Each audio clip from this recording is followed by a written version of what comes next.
बिस्मिल्लाहिर्रहमानिर्रहीम। Welcome to balance bite.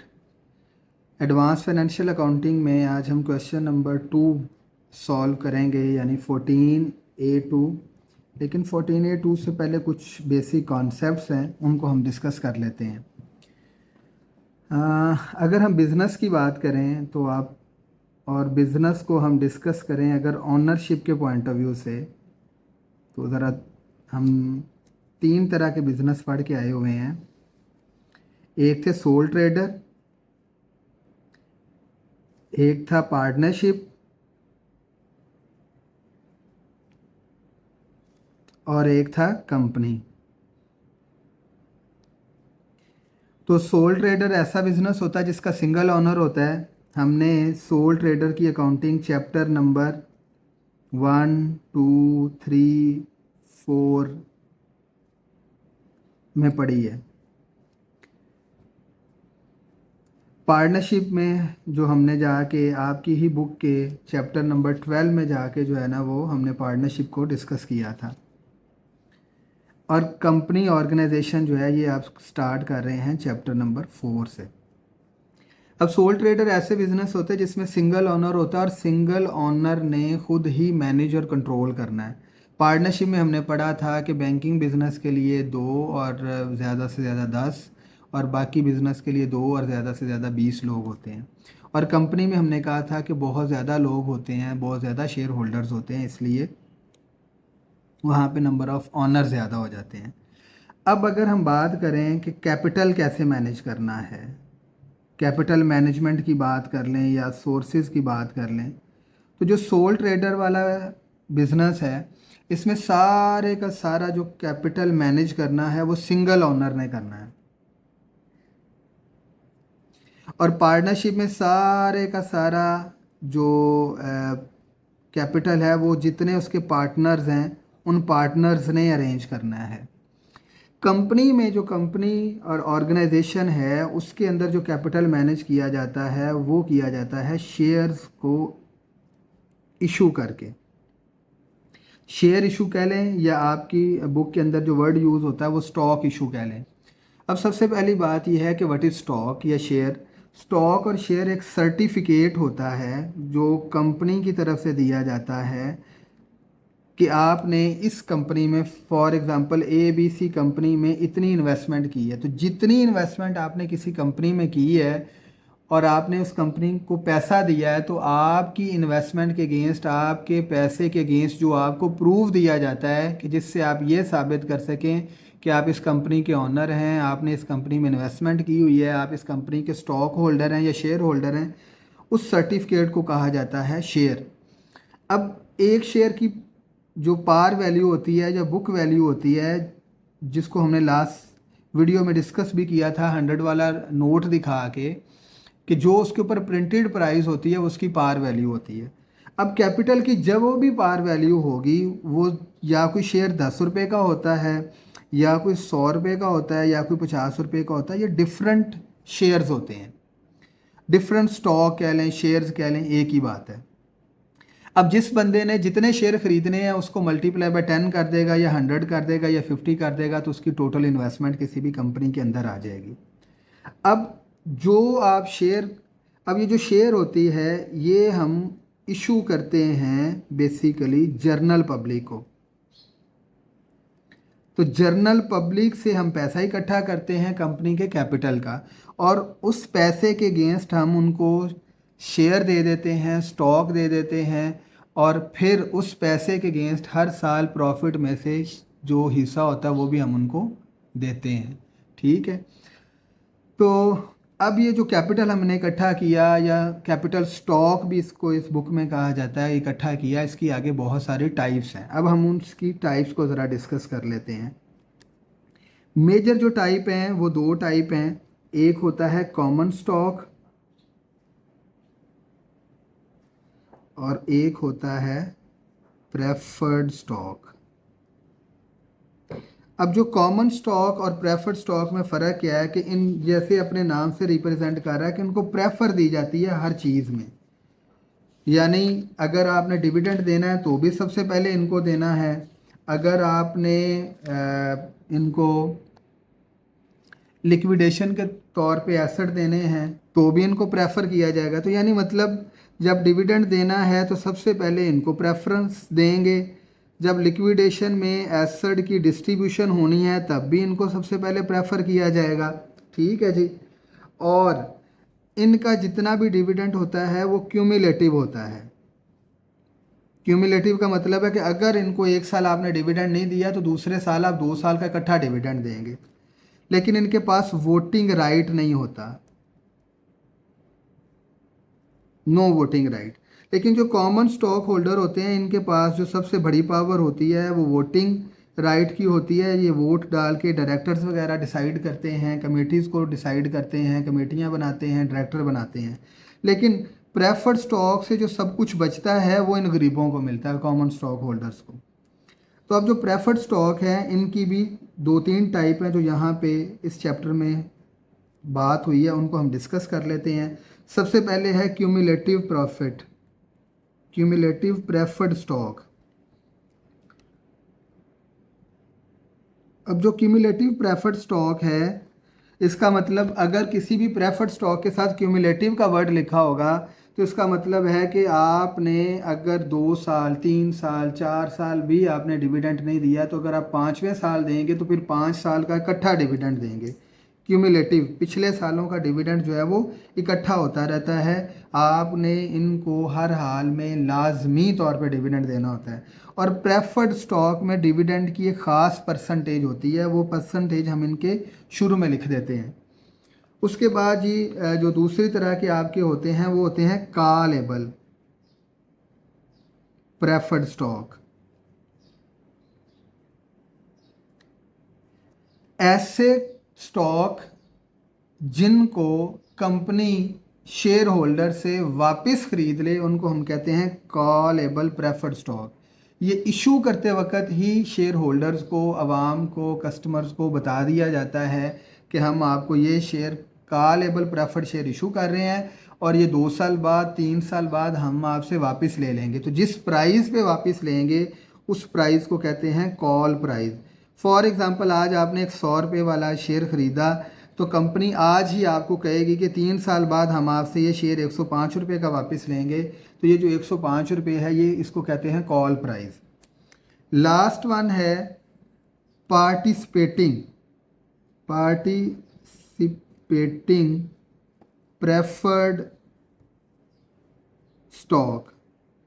आप ये सिंपल इसको इस तरह से समझ लें कि जो पार्टिसिपेटिंग प्रेफर्ड स्टॉक वाले लोग होते हैं इनको डिविडेंड 2 बार मिलता है।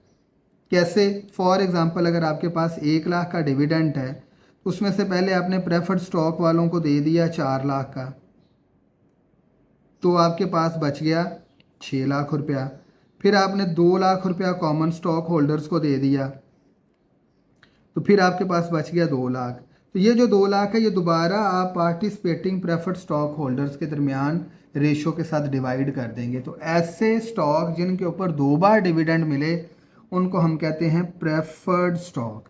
अब आपने क्या करना होता है, आपने अपनी बैलेंस शीट में जाके ऑनर्स इक्विटी का जो एक प्रॉपर सेक्शन बनता है उस ऑनर इक्विटी में आपने इनको ऑनर्स इक्विटी में आपने इनकी प्रॉपर तरतीब के साथ लिखना है। और तरतीब क्या होगी? पहले 1 नंबर पे आप हमेशा प्रेफर्ड स्टॉक लिखेंगे जितने भी उनकी डिटेल के साथ और उनकी अमाउंट। नंबर 2 अगर प्रेफर्ड में 2 तरह के हैं तो 2 तरह के लिखेंगे। नंबर 2 फिर आप लिखेंगे कॉमन स्टॉक वो जितना है, और नंबर 3 पे आप लिखेंगे रिटेन्ड अर्निंग, जो आप अलहदा से वर्किंग में रिटेन अर्निंग कैलकुलेट करके उसका क्लोजिंग बैलेंस आप बैलेंस शीट में जाके लिखेंगे। तो ये एक बेसिक कॉन्सेप्ट है। अब हम जाके क्वेश्चन नंबर 2 को रीड करते हैं। अब आपको बहुत सारी बातें जो हैं वो समझ आ जाएंगी। तो 14A2 है और 14B2 सेम है, वो आपने खुद करना है। Bauman pharmaceutic was organised early in 1989। एक कंपनी है जो 1989 में बनी विद ऑथोराइजेशन, जिसको ये परमिशन दी गई, इजाज़त दी गई कि वो इशू करे 50,000 शेयर ऑफ 100 पर प्रेफर्ड स्टॉक। उस कंपनी को परमिशन ये दी गई है कि वो 50,000 शेयर इशू किए जाएं प्रेफर्ड स्टॉक के।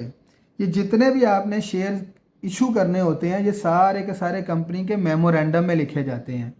और ऐसा नहीं होता कि कंपनी एक ही बार सारे शेयर इशू कर देती है, नहीं, जब जब कंपनी को पैसों की ज़रूरत होती है वो तब तब शेयर इशू करते हैं। और शेयर इशू करने के लिए जो डॉक्यूमेंट यूज़ होता है वो प्रॉस्पेक्टस होता है, वो भी आपको बड़ी अच्छी तरह से पता है। तो उसको परमिशन दी गई कि वो 50,000 प्रेफर्ड शेयर इशू कर लें और 1 मिलियन जो है वो कॉमन शेयर इशू कर लें। यानी दो तरह की परमिशन दी गई है कि आप 50,000 प्रेफर्ड शेयर इशू करें और 1 मिलियन कॉमन स्टॉक इशू करें। आगे क्या लिखा हुआ है, all of the preferred stock was issue at par. जो प्रेफर्ड स्टॉक थे 50,000 के 50,000 शेयर इशू कर दिए पार पे, यानी 100 वाला शेयर 100 रुपये में ही इशू किया आपने, या $100 में ही इशू किया है। And 600,000 share of common stock were sold for 16 पर शेयर। आपको परमिशन दी गई थी 1 मिलियन की, यानी 10 लाख शेयर आपने इशू करने थे कॉमन, जिसमें से आपने 6 लाख इशू किए हैं। तो जितने इशू किए हैं उनको जाके आप रिपोर्ट कर देंगे। अब जो कॉमन स्टॉक थी उनकी पार वैल्यू थी 1 रुपीज़, आपने वो बेचे हैं 16 रुपये के, तो 1 रुपया कॉमन स्टॉक की पार वैल्यू है और कॉमन स्टॉक सारे के सारे पार वैल्यू पे लिखे जाते हैं। ये जो ऊपर एक्स्ट्रा आपने 15 रुपीज़ हासिल किए हैं, ये हमने लास्ट वीडियो में भी डिस्कस किया था, इनको कहते हैं एडिशनल पेड इन कैपिटल। तो जो 6 लाख को 15 से मल्टीप्लाई करके ये आप additional paid in capital separate लिखेंगे। The preferred stock paid a 9% cumulative dividend and it callable at 110। तो ये मैंने आपको बताया था कि प्रेफर्ड स्टॉक की एक स्पेसिफिक परसेंटेज होती है और अगर ये कॉलेबल हों तो वो भी बता दिया जाता है कि किस प्राइस पे ये कॉलेबल किए जाएंगे। During the first 5 year of operation the corporation earned total 6,920,000 and paid off 50 cent per share each year on the common stock. तो जितने शेयर्स हैं उनका 50%, यानी 6 लाख शेयर हैं तो उसका 50% बनेगा 3 लाख, वो आपने डिविडेंड इशू किया है। In 1994, the corporation reported a net loss of 24,000 and pays no dividend. Requirement क्या है, prepaid the stock holder equity section of balance sheet. पूरी बैलेंस शीट नहीं बनानी, कोई एसेट्स नहीं लिखने, कोई लाइबिलिटीज़ नहीं लिखनी, सिर्फ स्टॉक होल्डर इक्विटी वाला सेक्शन बनाना है आपने। और prepare a separate sporting schedule showing computation of amount of retained earning. आपने रिटेन्ड अर्निंग की सेपरेट कैलकुलेशन करके इक्विटी सेक्शन में जाके लिखना है। और बी पार्ट में कहता है कि ड्राफ्ट अ फुट नोट, आपने एक फुट नोट लिखना है company financial statement disclosing any dividend in arrear at the end of 1994। अब आप इस क्वेश्चन को हम सॉल्व करते हैं। तो ए पार्ट में तो वो कहता है कि आपने क्या करना है, रिटेन्ड अर्निंग सेक्शन बनाएं पहले ताकि उसमें से आपको पता चले। तो फिर हम क्या करेंगे कि रिटेन्ड अर्निंग कैलकुलेट करेंगे। सबसे पहले रिटेन्ड अर्निंग एट दिसंबर 31, 1994। तो सबसे पहले तो आप लिखेंगे जी नेट इनकम, जो आपको क्वेश्चन में गिवन थी, net income for the 5 years, 5 साल की जो नेट इनकम थी वो आपको गिवन थी 1989 से लेके 1993 तक। तो उसकी अमाउंट है 6,920,000। अब आप क्या करेंगे, इसमें से लेस कर देंगे प्रेफर्ड स्टॉक, प्रेफर्ड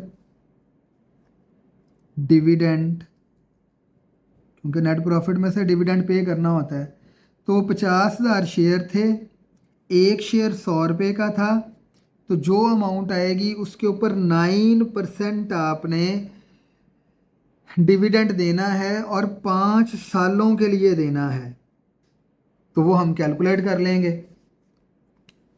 50,000 शेयर्स, एक शेयर 100 रुपये का, मल्टीप्लाई बाय 9 डिवाइडेड बाय 100, एक साल का डिविडेंड 45,000 हो गया और 5 साल का डिविडेंड होगा 2,25,000। तो ये प्रेफर्ड स्टॉक होल्डर को डिविडेंड दिया, ये हम माइनस कर देंगे। तो हमारे पास अब उसके बाद हम लेस कर देंगे कॉमन स्टॉक वालों के लिए, कि जो कॉमन वाले हैं उनको भी तो डिविडेंड देना है। तो उसमें क्या था कि कॉमन वालों के ऊपर भी जो था वो 50% हमने यहाँ पे क्वेश्चन में लिखा हुआ है कि ये 50% आपने जो है वो डिविडेंड जो है वो ईच ईयर कॉमन स्टॉक वालों को जो दिया है 50%। तो कॉमन स्टॉक होल्डर्स जो हैं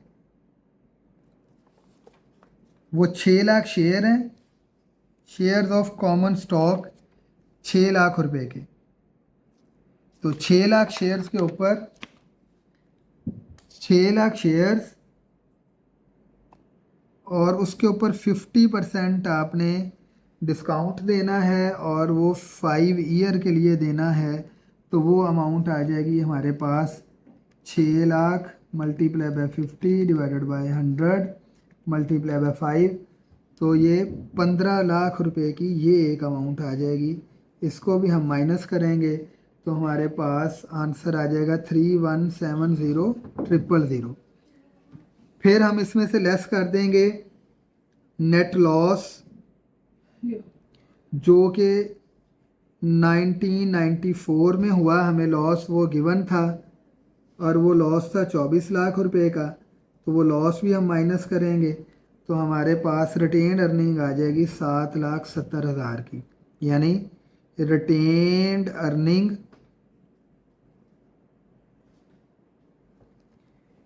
एट दिसंबर 31st 1994 7,70,000। अब हमने किया क्या, पहले 5 साल की नेट इनकम हमें गिवन थी, उसमें से हमने प्रेफर डिविडेंड माइनस किया। 50,000 शेयर थे, एक शेयर की वैल्यू 100 रुपये थी, उसके ऊपर 9% डिविडेंड था और मल्टीप्लाई बाय 5 ईयर का डिविडेंड था। फिर कॉमन स्टॉक के 6 लाख शेयर थे और ये जो डिविडेंड था ये शेयर पे था और 50% आपने डिविडेंड देना था। 5 साल का 15 लाख रुपया, वो वैल्यू माइनस होगी। नेट लॉस जो दिया था वो माइनस हो गया। तो रिटेन्ड अर्निंग आपके पास आ गई 7,70,000 की। अब हमने बैलेंस शीट में जाके स्टॉक होल्डर इक्विटी का सेक्शन बनाना है और उसके अंदर ये सारी चीज़ें जो हैं वो रिपोर्ट करनी है। यहाँ पे आप लिखेंगे जी पार्शियल बैलेंस शीट, या नया नाम ज़रूर लिखा करें स्टेटमेंट ऑफ फाइनेंशियल पोजीशन, ठीक है जी। और यहाँ पे हमने स्टॉक होल्डर इक्विटी का सेक्शन बनाना है और ये सिर्फ बैलेंस शीट में जो स्टॉक होल्डर इक्विटी का सेक्शन है सिर्फ हमने वो लिखना है और हमने कुछ भी नहीं लिखना। तो अब इसमें सबसे पहले हम लिखेंगे जो जो हमारे पास गिवन है कि 9% हर शेयर से पहले प्रेफर्ड शेयर लिखने से पहले उनकी परसेंटेज ज़रूर लिखते हैं। 9% क्यूमुलेटिव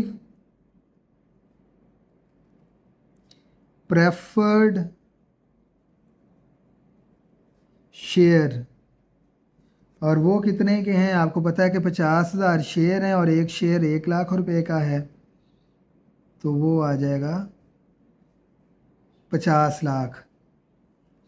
फिर उसके बाद आप लिखेंगे कॉमन स्टॉक, और जो कॉमन स्टॉक है वो आपके पास 60,000 शेयर्स हैं और एक शेयर 1 रुपये का है। तो 6 लाख रुपया वो आ गया। फिर एडिशनल पेड अप कैपिटल या पेड इन कैपिटल, तो वो हमने देखना है कि 6 लाख शेयर्स हैं और उन शेयर्स के ऊपर हमने 15 रुपये का एडिशनल पेड अप कैपिटल। ये देखिए ये क्वेश्चन में सब कुछ गिवन है। यहाँ पे पार वैल्यू बताई हुई थी कॉमन स्टॉक की 1 रुपया, हमने सेल कितने का किया 16 रुपये का। 6 लाख शेयर बेच दिए, 16 रुपये का एक बेचा, तो पार वैल्यू 1 रुपये की आएगी और बाकी जो 15 रुपये ऊपर हम रिसीव करेंगे वो एडिशनल पेड इन कैपिटल था। वो हमने डिविडेंड वाली वीडियो में ये बात डिस्कस की थी। तो ये दोनों को मल्टीप्लाई किया तो ये अमाउंट आ गई आपकी जी 9 लाख रुपए की, ठीक है जी। तो यहाँ पे आ गया आपके पास टोटल पेड इन कैपिटल। इन सब अमाउंट को आप ऐड कर लेंगे तो ये आपके पास अमाउंट आ जाएगी जी। अब उसके बाद आप लिखेंगे रिटेन्ड अर्निंग, और रिटेन्ड अर्निंग अभी आपने ऊपर कैलकुलेट की है 7,70,000 की।